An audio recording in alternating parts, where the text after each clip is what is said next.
পশুদের খাবারের থালায় থাবা দালালের ত্রিপুরা সিপাহীজলা অভয়ারণ্যে বাঘসিংহের মাংস লুটের অভিযোগে তীব্র ক্ষোভ, সংকটে অবলা প্রাণীরা।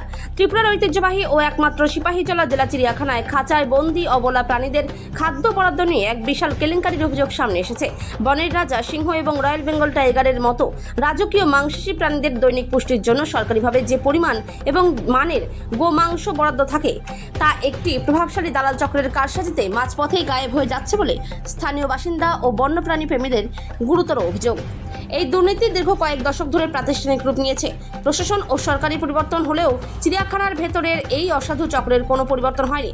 বাঘ ও সিংহের জন্য খাতায় কলমে উন্নত মানের এবং নির্দিষ্ট ওজনের মাংসের বিল পাশ করা হলেও বাস্তবে খাঁচায় পৌঁছচ্ছে অত্যন্ত নিম্নমানের এবং নামমাত্র ওজনের মাংস। এমনকি পচাবাসী মাংস দেওয়ার কারণে এখানকার পশু পাখিরা অপুষ্টি ও মারাত্মক গ্যাস্ট্রিকের মতো পেটের রোগে আক্রান্ত হচ্ছে। বর্তমানে বন্যপ্রাণী প্রেমী এবং সচেতন নাগরিকরা সিপাহীজলার এই চরম অব্যবস্থা এবং প্রাণী খাদ্যের নামে কোটি কোটি টাকার কেলেঙ্কারির বিরুদ্ধে উচ্চ পর্যায়ে তদন্ত ও কঠোর শাস্তির দাবি জানিয়েছেন। ত্রিপুরা থেকে বিক্রম কর্মকারের রিপোর্ট, বিগ নিউজ বাংলা। কথা না, যদি এমন হয়ে থাকে তো খারাপই জিনিস হবে, কিন্তু ওইখানে আমাদের ডক্টর থাকেন, প্রত্যেক দিন উনি ওটাকে চেক আপ করেন। ডিটেল চেক আপ করার পরে এটা যদি ফিট হয় তখনই এটাকে অ্যালাউ করা হয় এটাকে স্লটার করার জন্য। কিন্তু এটা যদি এরকম যদি কোনো কমপ্লেন থাকে যে আমি আজকেই বা ইমিডিয়েটলি এটাকে আমি অ্যাড্রেস করার চেষ্টা করবো, আমি গিয়ে দেখবো এখানে। স্যার, গরু আনার ক্ষেত্রে বা কাটার পূর্বে কি কি নির্দেশিকা রয়েছে আপনাদের, এগুলোকে কিভাবে মেনটেন করতে হয়? নির্দেশিকা হলো এটাকে অ্যাকচুয়ালি মেডিকেলি চেক আপ করতে হয়।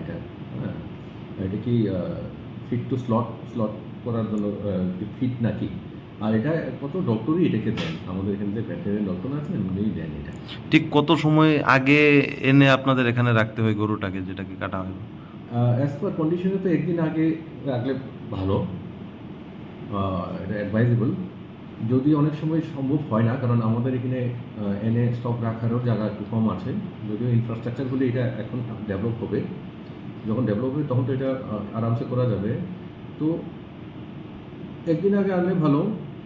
আর যদি ডক্টর যদি এটাকে চেক আপ করেন আনার পরে যদি ঠিক থাকে তাহলে তো কোনো প্রবলেম হবে না। ডাক্তারের বিরুদ্ধে সরাসরি অভিযোগ রয়েছে, উনি নাকি এগুলোকে যারা সাপ্লায়ার রয়েছেন ওনাদের সঙ্গে কোনো একটা সমঝোতার মাধ্যমে এটাকে ফিড বলে চালিয়ে দেন।